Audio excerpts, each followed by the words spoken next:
how people see that. Okay, wait. Hello. There we go. Okay, we're live.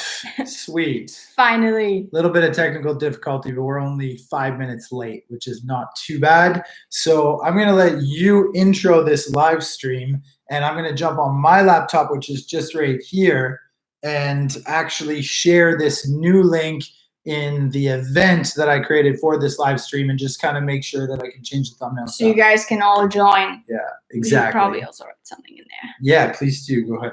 All right, I'm going to do that right now. So welcome. Gregor Winter. Sorry, just watch that corner because we don't want that. There you go. Okay. Sorry about that. So yes, it is my first live stream, so I don't really know where to look at, who to look at, and what to do here. Okay, right there. Sweet. Welcome, everybody. We're here on Greg's channel, Life, and we want to talk about travel, lifestyle, and business today.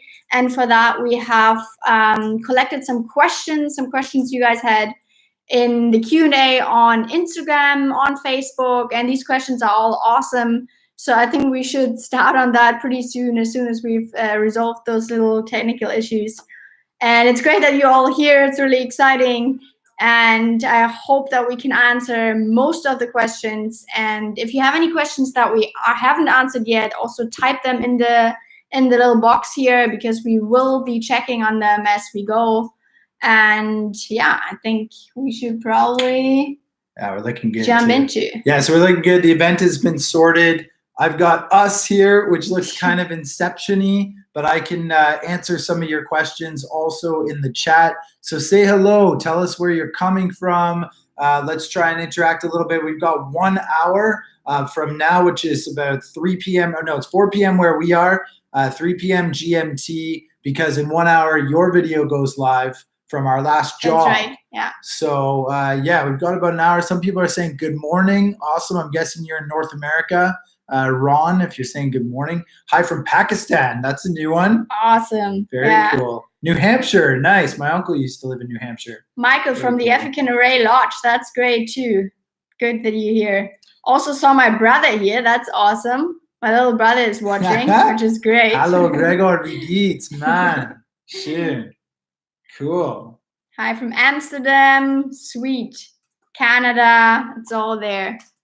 Okay, so do you want to jump into the questions? I think so, yeah. All right. So if you're ready. Yeah, our first question that we got via Instagram is, it's a good one. It's from Norbert Grabowski, who's from Poland.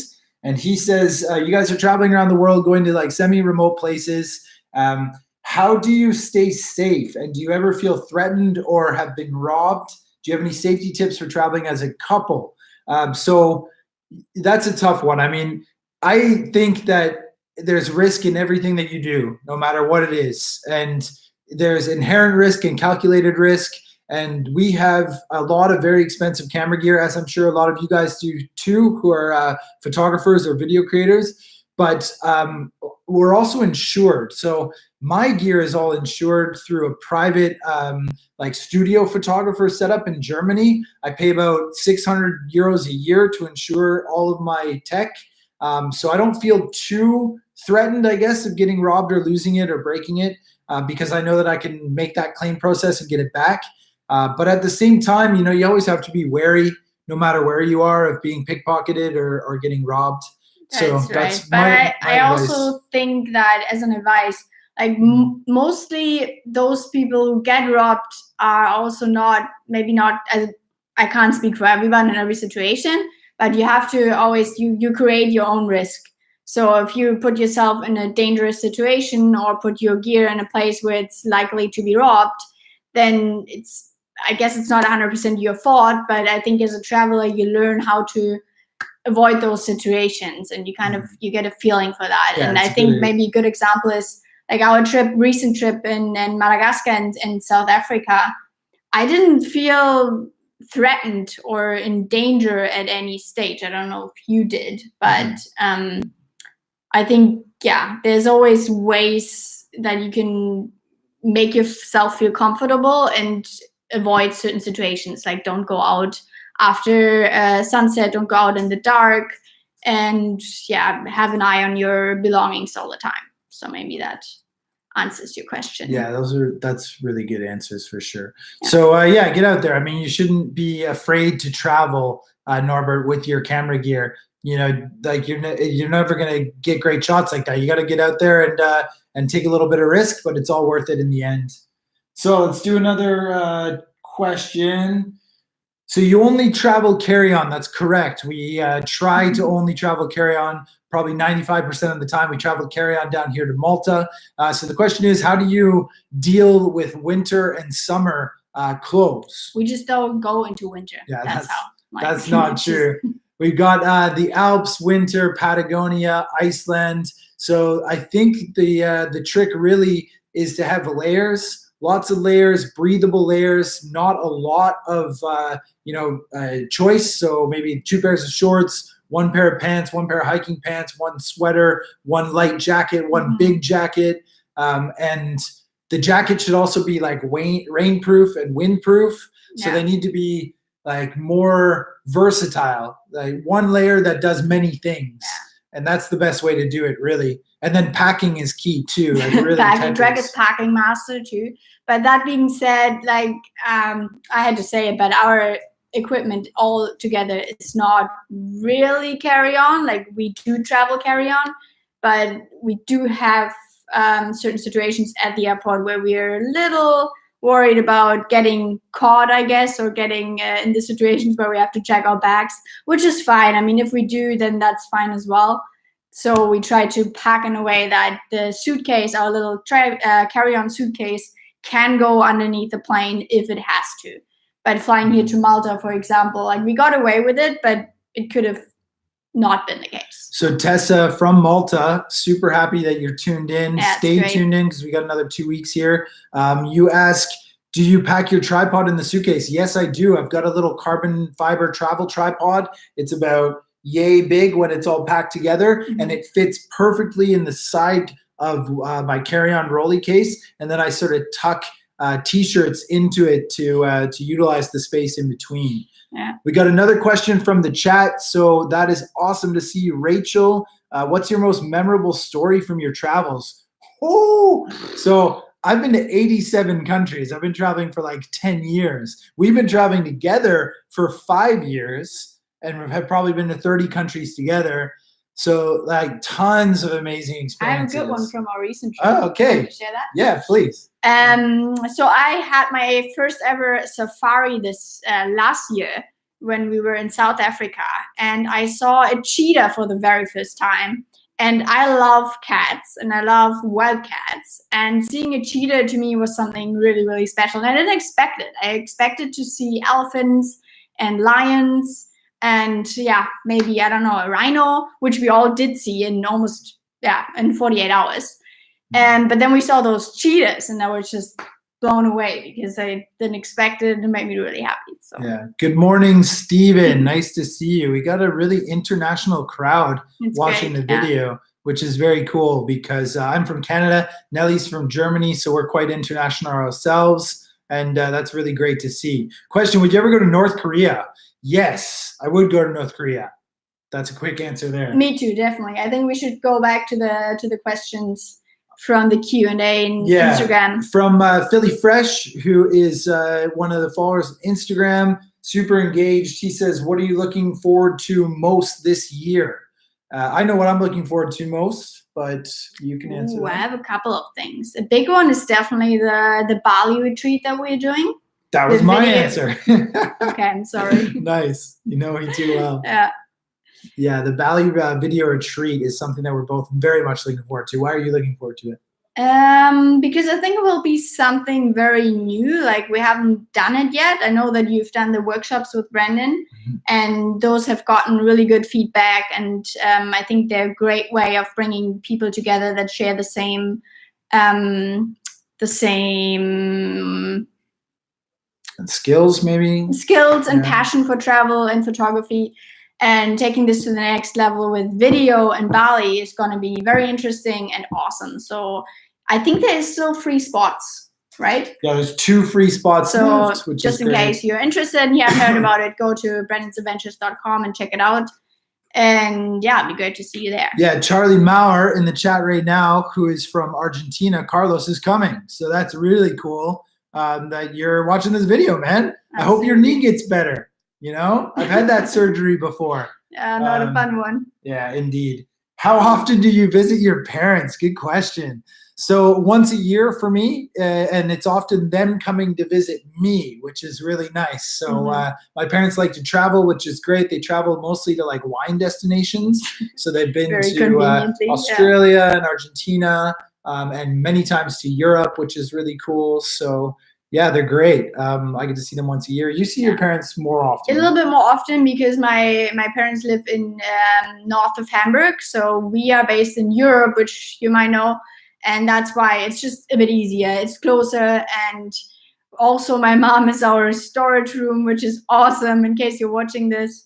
And our mailbox, our post address. So yeah, that's why we're there a bit more often, and that's great too. But at the same time, we don't see them that often. It's not like we see them every 2 weeks. But they're a nice resource to have here in Europe. Definitely. We got a hello from Germany. Hi, Jörg. I think that's it. Jörg. Nice. Travis Anderson, U.S. citizen who's only traveled on a cruise. How do you go about entering other countries for work? Are there documents you need other than a passport? How long can you stay? Good question. Travis, it depends a lot on your age. If you are under the age of 30, listen very carefully. There are working holiday visas that you can apply for in many, many, many reciprocal countries with the United States passport. So right off the top of my head, Australia, New Zealand, Germany, Austria, Netherlands, and probably most of Western Europe. And that would give you a 1-year work visa, very, very easy to get and allow you to work in a foreign country. If you don't have a work visa, it's much more challenging, but it is possible to work a lot under the table while traveling, but you can only probably be on a tourist visa for like 90 days. If you're over 30, it gets a lot more challenging, and that's a whole other answer. Okay. Yeah. Okay, let's go back to the Instagram questions. From Charly Maurer, Carlos, do you guys follow a fitness program and exercise when traveling? So, or is it genetic too? That's what it says there. So I think for Greg, it's definitely genetic. The good looks are genetic. He doesn't have to do anything. He never works out. I do work out. I like working out. I really enjoy it, and it's part of my morning routine. So I try to get up early and try to get a little workout in every morning, which is kind of self-designed. I do use an app for that. But it's mainly body weight workouts that are exercises that I can do anywhere. So I can do them in the hotel room, outside, inside, doesn't matter what. And it's only 20 minutes. It's not very long. But yes, I do try to do that every day. Yeah, that's a good one. Because it's a way to start to productive in the day, and it's a way to keep you fit when traveling. Yeah, it's important as well. Yes, Stephen, I am feeling better. Thank you. I was a little bit sick last week, which doesn't happen very often, but yeah, definitely feeling better. So this is a good one from Michael Keating, who's in the United States. I don't know if he's watching right now, but he asked via Instagram, how did you get your start in freelance media? So if anybody watching is interested in trying to sell photos or trying to start getting paid making videos, I've just started, I guess, as well, like about 3.5 years ago now. I've got really quite a small business, but it is my only business and my only job. So I am making enough to survive selling photos and video. But Keating, I think, like, I've seen your photos on Instagram. I know that you're really good and talented. I know you're coming down to Patagonia on the BBS adventure this year. So we can talk more about it then in person, but it's definitely possible to sell your photos if you guys are taking nice shots to many, many different small businesses in your local area. And the trick is really just hard work and persistence. I know you've probably heard it before, but you know, it's such a slog, and it's really challenging, but eventually you're going to start selling and networking, and the ball will start rolling. You start making more money. Now, Nellie, you started your small business in media, what, like 1.5 years ago? In social media, yeah. No, less than a year ago. Right, but you're doing content creation and graphic design, which is part of media. Yeah. So Nellie's found a lot of new business through networking as well, with different groups on Facebook. Yeah, Facebook groups are a big one. And then word of mouth as well. Like usually the best new clients or the best contacts are the ones that you get through other people that have already worked with you or know you. So that's usually a better recommendation than just having a normal CV or... And then I guess conferences like ITB can help too, but they're usually a bit too big to make get a contract or get a job right away. So yeah, I'd say word of mouth and Facebook groups work best right now. So let's jump into cameras and go straight to the technical side, because Bao Do just asked if I've got any plans to upgrade my Canon 5D III. And one of the other questions from Instagram from Tristan Photographs, who is with us in Crete, asked, is it still worth buying the 5D III in your opinion? So I shoot the Canon 5D Mark III. I've had it for like 4 years. It's got almost 200,000 clicks on it. It's definitely beaten up and well used, and has really started my business from scratch. So Bao Du, yes, I have plans to upgrade my camera. I've been really watching the market of the mirrorless full frame, specifically the the S1 and the S1R from Panasonic, because I shoot the Panasonic GH5 for video, and I'd really love to have the hybrid camera that shoots really high quality stills with a full frame sensor, preferably 24 megapixels. It doesn't really need to be higher for me. And then also the same video functions that the GH5 has. And I was really hoping that the S1R from Panasonic or the S1 would do that. From the earliest reviews that have come out this week, it doesn't really look like it's all that great. So I'm still kind of crossing my fingers to see what happens, but I've been so impressed with the 5D III, and it looks like the 5D IV is a rock solid camera. And then of course the EOS R, which is only going to get better. So I'm really tempted to stay on the Canon train as well. I'm also tempted to go over to Sony, the S7R3 or the S7 III, one of the two that's coming out really soon. I think is going to be a beast of a camera. So I'm probably going to rent that and see if that'll work as well. But I could talk about that for a long time. So there was a question in the chat earlier. How often do you clean your gear? Maybe you can answer that too while we're talking about cameras. How often do I clean the gear? Probably like once every couple of weeks. I've got sensor cleaning equipment with me. If I ever see a little dust spot, I'll give it a clean. I clean my tripod a lot if it's got salt water on it. But other than that, no, not really. Yeah. Okay. Yeah. Are you going to be at ITB this year? Yes, we will be. Who's that Hope from? to see you there. Avishek, yeah, Avi, definitely, man. Avi was with us in Crete. Okay, so, yeah, cool. Yeah, we will be there. Yeah, we will definitely be there. Mm-hmm.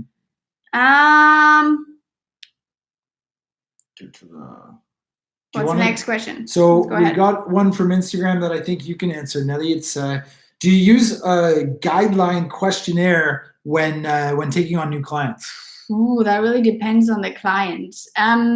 Yes, I do for my social media clients, because it's important to, like, in advance to starting working for them, starting the job. I do manage social media accounts, in case you don't know.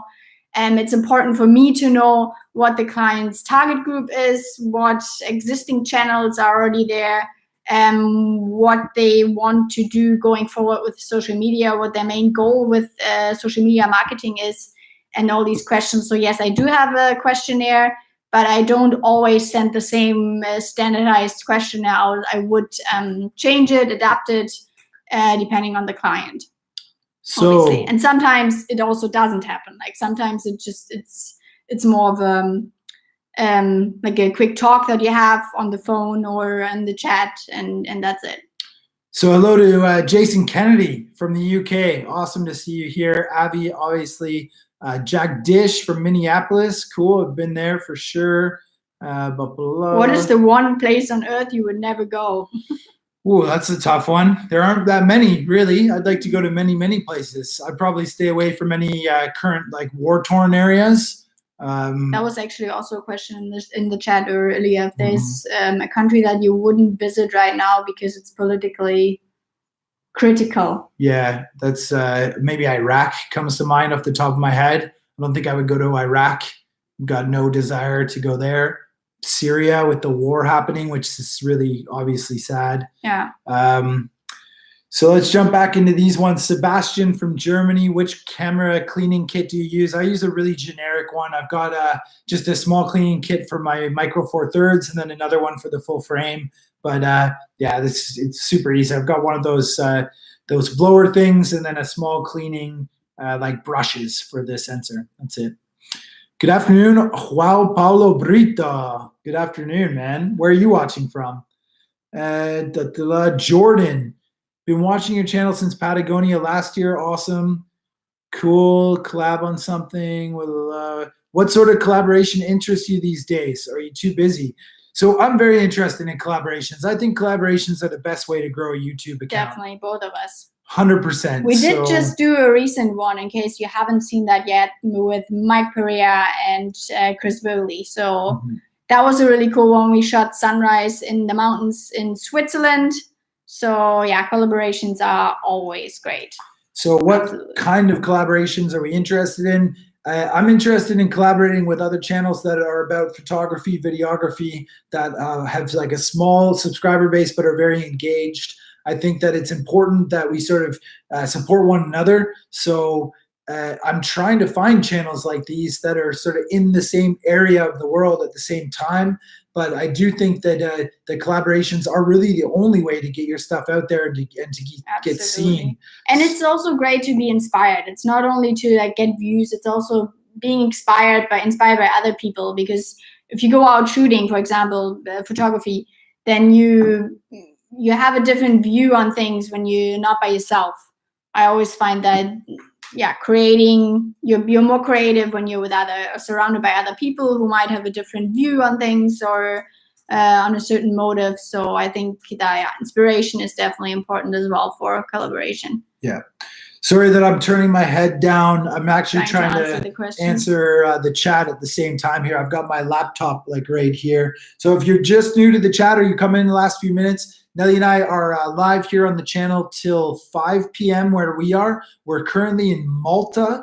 We're on the island for about 2 weeks, 2.5 weeks now. And we're here exploring the area, trying to make some videos. We've got a bit of time in between jobs. So that's why we're here. And this is Nellie's first ever live on YouTube. Yes, it's a bit hectic, but it's really fun. I enjoy it. It's great. Yeah, it's really nice to see. And it's really cool to see that so many people are watching. Exactly. Really, it's great. And from all over the world. Yeah, I love that. Brazil. We got Mitchell Coyle. Oh my God, Mitch, the 18-year-old on the last Patagonia tour. Awesome that you're here, mate. I'm from Brazil. Very cool. Cool. Yeah, Brazilians. Awesome. A few more Americans. Very, very cool to see. Sweet. Let's go on to the next question. Right. Okay. Is there anything that you're seeing in the chat? In the chat right now, am I not seeing anything? Nope, not right now. Okay. So from Stephen Wakelin, I've noticed some YouTube burnout recently. Do you also worry about that? No, I don't. I only make 2 videos a week, so I don't think that that's that much. Do you worry about YouTube burnout? You got to be careful when you move it because there's you see the light flicker in the corner? Okay. You keep it like that. All right. Do you worry about YouTube burnout? No, not YouTube burnout, because I'm also just posting once a week right now. I do sometimes wonder about becoming travel jaded. We have to be really careful that we don't, we love traveling, but that sometimes we don't just tick off countries off the list or places off the list. I don't want to get too much into that. I want to still be able to appreciate every new place that I go to and not just travel for the sake of travel and yeah, to take off countries off the list. So that's not really burnout, but being travel jaded or becoming travel jaded, that would be my main fear. From Jagdish, in case you missed my question, can you share your best practice for having good naming and filing, given that you take so many video clips and photos? Yeah, sure. So when I've worked on bigger video productions, it's really easy to organize your clips by day and by camera. So I would either do like day 1 or the date, like 9th of February as a folder. Then I would have camera A, camera B, drone, time lapse, anything that's like a wild card, like I don't know, a GoPro or like a 360 camera. And I would organize it into folders like that. And then when you're video editing, you can take all those folders and actually import them into Premiere Pro as bins. And that makes a big difference for sure. So if you're taking tons and tons of video clips and photos, the best way to organize is by day and by camera. Yes. Yes. Sorry, I just had to plug in my computer. Oh, we have another person from Malta, Paul. Cool. That's awesome. Yes, we went to Medina yesterday. It was really cool. It was beautiful. Yeah, Medina is this really cool medieval castle town from the 8th century, and we just walked around for a few hours, and it was great. So that will come up in one of the next videos for sure. Would you ever ask the client to pay for travel, accommodation, and food while on assignment if they would have yeah, yes, we would. So it obviously depends on the client. Sometimes we include travel costs, like we cover our own travel expenses, but usually it is part of the assignment. And luckily, traveling within Europe, it's really easy between, like, I don't know, for example, Germany and Austria, to take a train or to get a quick, cheap flight. So yeah, we would usually include it. And accommodation is definitely included most of the time. Yeah. Go back to the question. Okay, so here's one I got on Facebook actually by a guy named Josh Bruder, and it's a good one, so I want to answer it. He says, I'm trying to get my business started as a photographer, but the local tourism industry in Montreal has been tough to sort of infiltrate, I guess. It's not exactly what he said, but they said they're not responding to his messages. It's even harder with low social media numbers. Do you have any tips you can throw at me? So Josh, I don't think you're watching this right now, but I know there's a few people in the chat that are watching that are interested in starting their small business in travel photography and videography. So most like local communities or cities or regions have some sort of a tourism board, but they are hard to contact. It tends to be that they've got sort of their set PR agency or content agency or photographer that they go to for any of their needs for photography or video.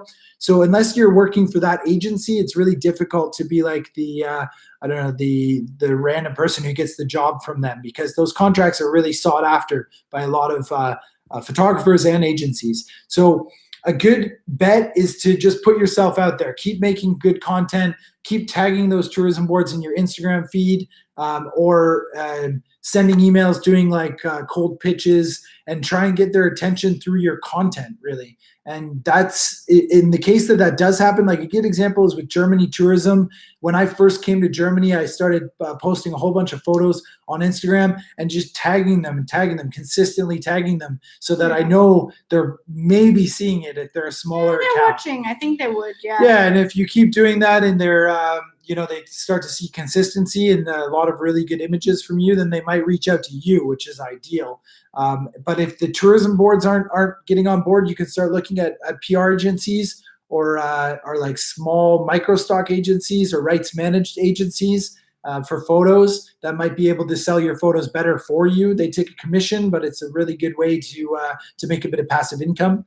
And then I think the other one is to just look into small businesses, like small tour operators or tour companies or small hotels, and just start spamming them and trying to get jobs. So yeah, which can be annoying, but that's the way to go. That's okay, Greg, we're being asked, what would you guys do if you had a baby? Would you continue being digital nomads? Shit, that's a good question. It is a very the good answer question. is yes for the first couple of years. It would change the entire game, though. It would. Yeah, it would just really flip the coin upside down. But I've been told by a number of people that have small children that it is easy-ish to travel with them up until they're about like 4 or 5 years old. And then you have to have the conversation about school and, I don't know, having friends and that kind of thing, So yeah, I think we're also coming into that time where a lot of like our generation is coming to that point where they're having kids, and they started traveling as a couple, or they started being digital nomads, and now they're being faced with this with a baby, and they're making this decision. So I think it will answer itself over the next few years, maybe, how much it is possible or not. But I think we would probably try to keep traveling as long as we can, for sure. But then, yeah, as you said, like as soon as the kids have to go to school, it's a little bit more challenging, and you don't want to take kids out of school for too long either. Sure. Okay, we got one from Mitch. So any trips to the USA anytime soon? Yeah, possibly. It's up in the air. Maybe in July. I don't know where yet, though, so send me a message on Facebook. We'll try and figure something out. I'm going to New York City. Yeah, you're going to New York. That's right. Nellie is going to New York City. So I've never been to New York City. You know that. Yeah. I grew up in Toronto, and I've never been to New York.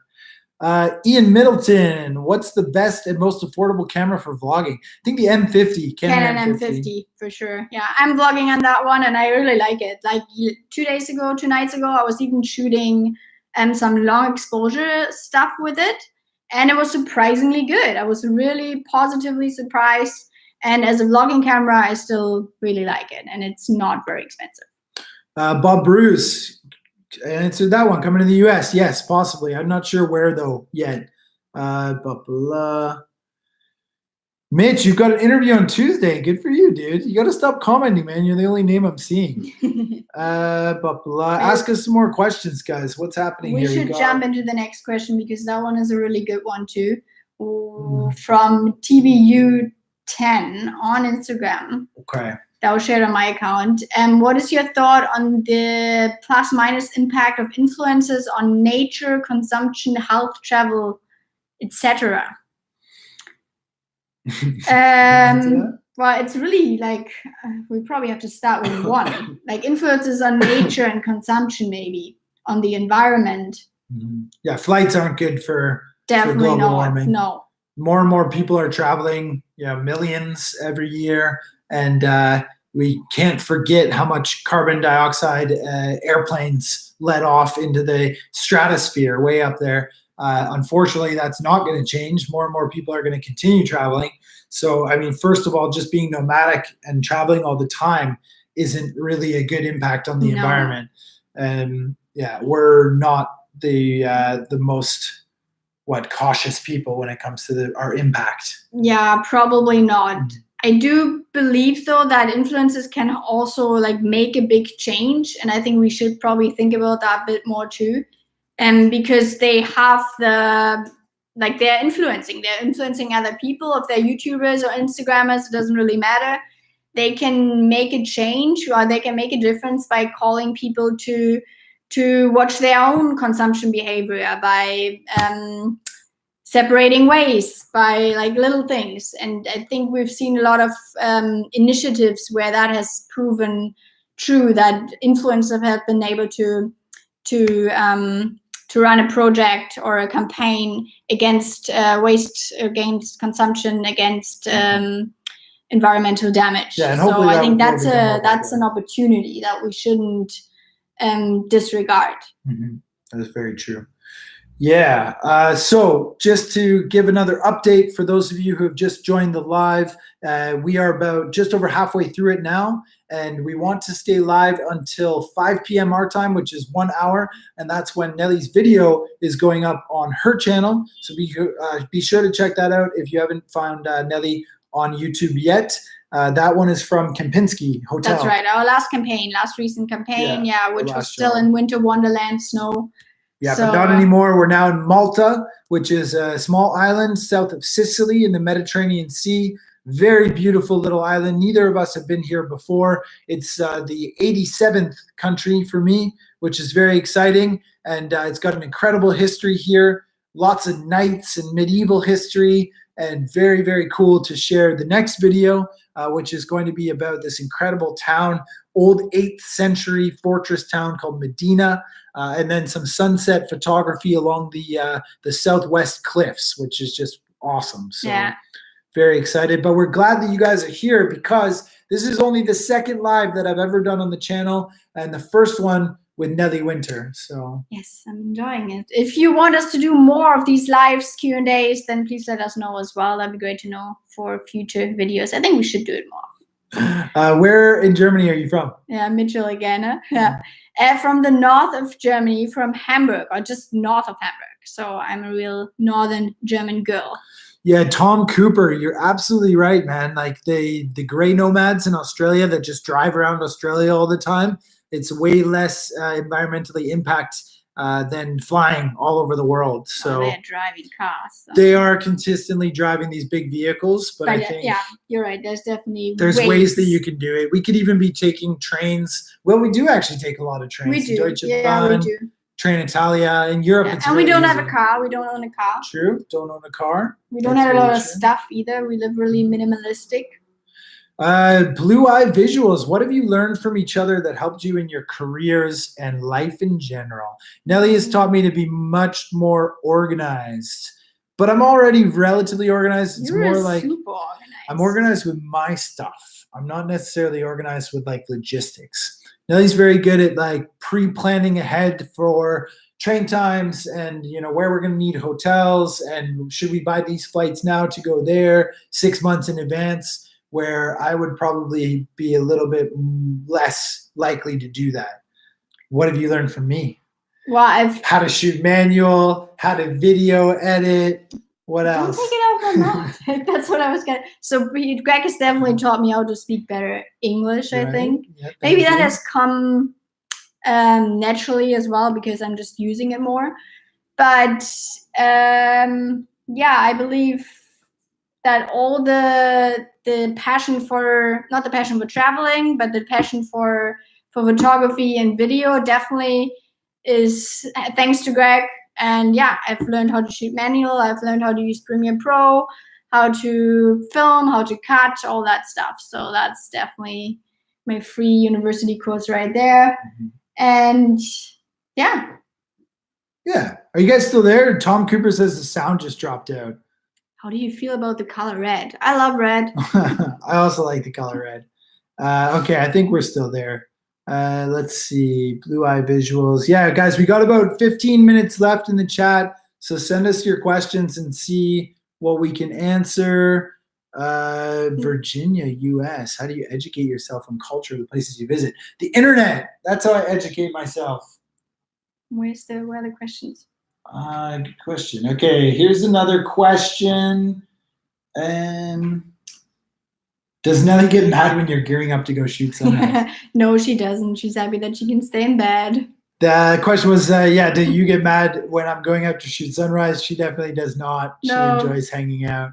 It's nice because I usually get up before Greg. So it's nice to have those days where I can stay in bed and he has to get up. Here's one from you from Bob Bruce. On your channel, do you have more English-speaking or German-speaking visitors, and we'd be doing more videos in English? I actually looked at my statistics recently, and I do have a lot of German visitors, which is great, like especially from my Madagascar vlogs and videos. So I think I will still continue doing half-half for now. It's great that you guys are watching, even if you are English-speaking. I really appreciate it, and that's why I'm still doing the subtitles as well. And there will still be English-speaking videos as well, but I'm gonna keep some German on there as well. Now, here's a little bit of information for you if you're new to the channel. Both Nellie and I speak Spanish. Now, we don't speak Spanish very well, but definitely enough to get by, and it's a bit of a passion language for both of us. So that's something Spanish. You might not know. And Nellie being German, obviously her German is perfect. So she's got German, English, and Spanish down very, very well. Well, there's some people who speak a lot more languages. I don't think that's... Really, still, it's pretty awesome. And a little bit of French as well. And we've got a bonjour, les amis. Bonjour, mon ami. Okay, what is your favorite winter location? Good one. I don't know. That's a tough one. Shit, Iceland was pretty good. South Africa. Yeah, nice. That's the truth right there. That's so funny. Yes, let's see. Yeah, Jen, indeed, it's super impressive. Seeing so many young Europeans that come from the Netherlands or Sweden, Norway, Finland, Belgium, Germany that can speak 2 languages is like basic. Anybody under the age of 30 is essentially bilingual in all those countries. And I just think that's amazing. In Canada, one of the only regrets I have of growing up is that I never really took French seriously. And I really wish I had at that time. Absolutely. So, yeah. Yeah, Mitchell, tips on learning Spanish. Definitely just live in that country. Go into a Spanish-speaking country, live there for a few months. That's the only real way to learn it. I guess, yeah, like a language course is important and good, but it doesn't make you speak it fluently. And then also another good one is watching movies, reading books. That's what I try to do to keep my Spanish up to date and to learn more essentially as well. So yeah, watching Spanish Netflix series and watching, reading Spanish books. YouTube just flagged a comment from Eric Sanchez. Can't say that, buddy. I wish, but it's not going to happen. Of course, you learn the bad things, right? Yes, we have a hello from Russia. Cool. Awesome. ¿Qué país es tu favorito? In Latin America, I would probably say Argentina. I love Argentina. It's an amazing country. Yeah. But I like a lot. I've been to every country in Latin America, by the way. Like just bigging myself up here. So I can say with knowledge that Argentina has really a lot of everything, and I love the people and the culture, so that's probably my number one. Guys, we have about 10 minutes left in the live stream. This is going really well. It's so cool to see 50 plus people stick around for almost the whole thing, and you're from all over the world and just such a great group of people. It's cool seeing you interacting as well. It's great. So keep doing that. Yeah, and I've met like 10 of you, which is just awesome. So that is really, really cool. Yeah, what a community. And you're all photographers, which is great. So keep coming. We got about 10 minutes. That being said, you don't have to be a photographer to join this chat. Don't feel left out if you're not a photographer. But you should be. So what's Trey Simpson? What's your favorite spot in Central America? I think we can both agree on Nicaragua. Yes. Yeah. Yeah. Nicaragua. There was a question earlier of what we thought of Little Corn too. Yeah, Little Corn was okay. Island. Travis Anderson, blog website question. Who do you use the best photog platform? So I've got WordPress and I've got a premium theme that's set up for like media companies and photography businesses. And I like that. It's pretty good. What's your website set up by? Also WordPress, but I'm going through a UK company called Phily Phresh. That's my hosting company. Let's answer the last one of those questions here. Magnum or Cornetto? I didn't know what those were. I had to ask Nellie. What is that? I guess they're ice creams. Yes, they're ice creams. So I don't know. I can't answer that question. Magnum. I like Magnum better, even though I have to say I don't like that the Magnum has this wooden, like the ice holder thing. How do you call it in English? The cone? The stick, like what the ice cream is on. I don't know. You guys know. You know what I mean, right? David Centeno, you were the one who asked the question about me, thanks. About Nellie getting upset when I go shoot sunrise. Awesome that you're here. I hope you heard the answer to that. Hello from Belfast, Jonathan McGee. Hello. Hello from Malta.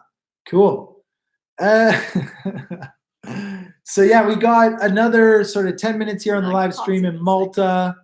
Very cool to see so many of these great questions. All good if you're just joining now. The beauty of YouTube live stream is this then becomes a video on my channel, and we're streaming it through Nellie's MacBook Pro. I've got my trusty laptop here answering all the questions. Can't see that, super overexposed. Yeah.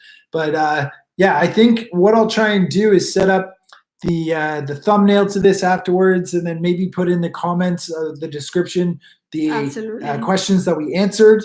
But yeah, stay tuned because we've got lots here from Malta to explore. The next video on Wednesday is going to be sort of about medieval Malta and one of the old cities here. It's from the 8th century, 1200 years old. Very impressive. Was hosted by the Knights of Malta, which was a religious order from the Catholic order of like back in the day when the knights were fighting in Jerusalem. Just a fantastic history. And then a sunset shoot, and that's all coming up on the next video.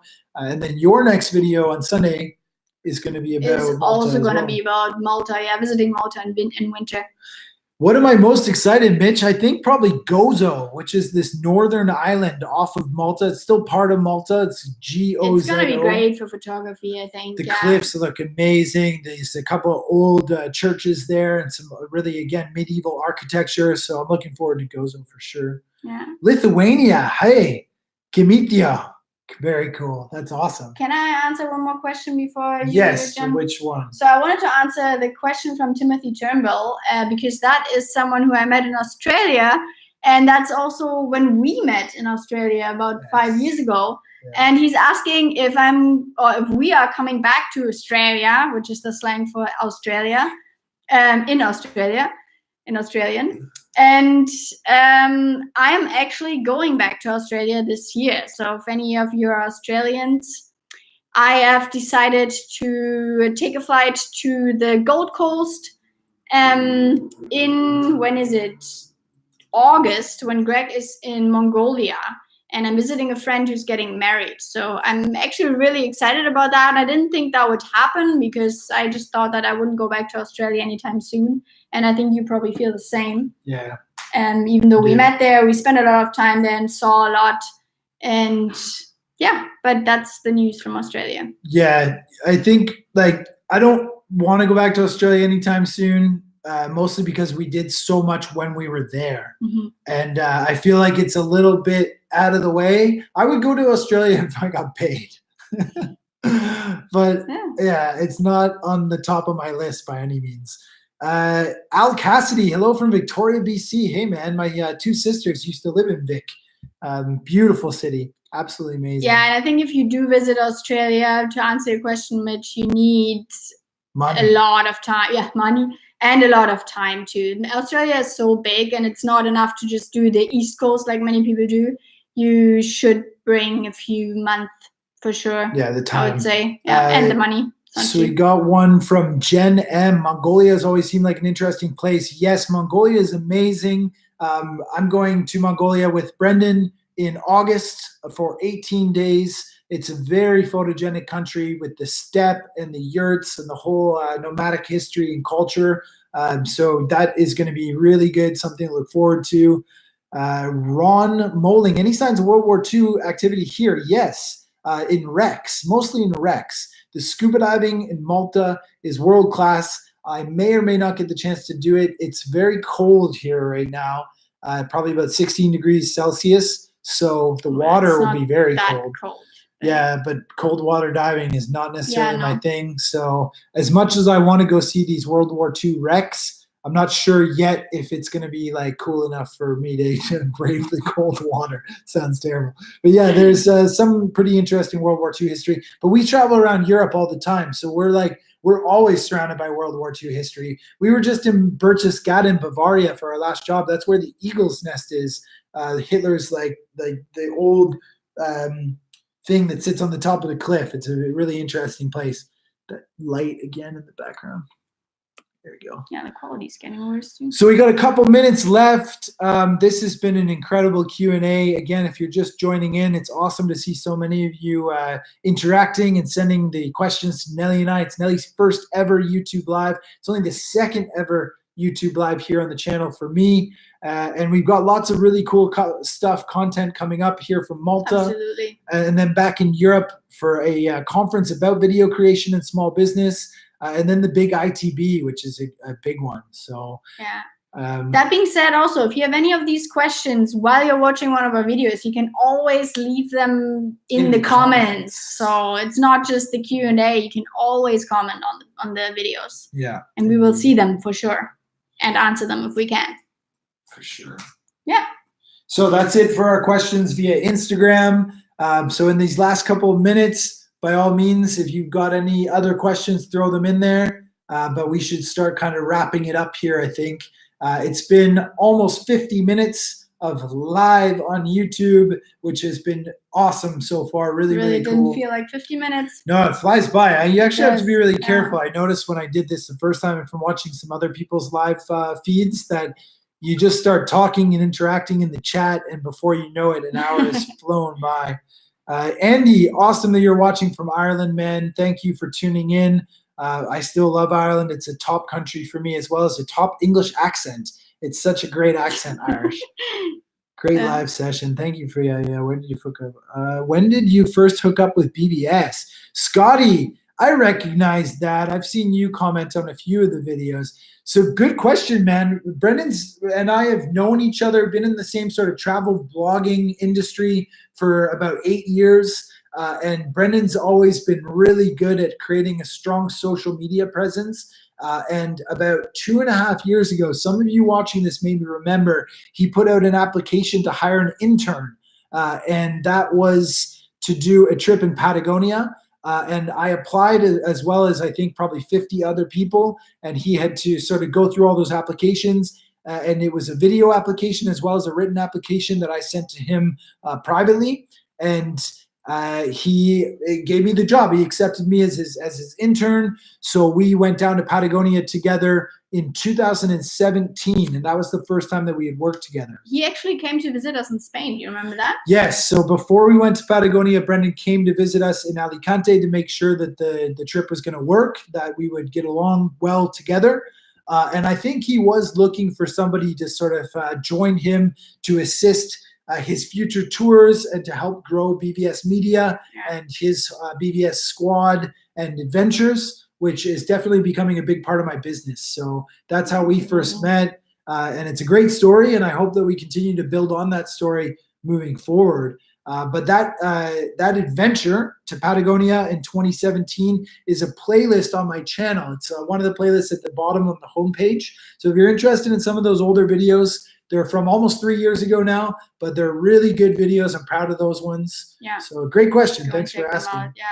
Thank you for all those nice comments here too. Like it seems like you guys have really enjoyed this live stream, and so have I, to be honest. Can you stop laughing? I'm talking. Sorry, I'm reading the comments. Sorry. So yeah, they're great comments, and I'm glad you enjoyed them. I think we have to stop it here though, because my video is going live in like 4 minutes. And yeah, I want to be there to nurture it a little bit. All right, so let's sign off then for sure.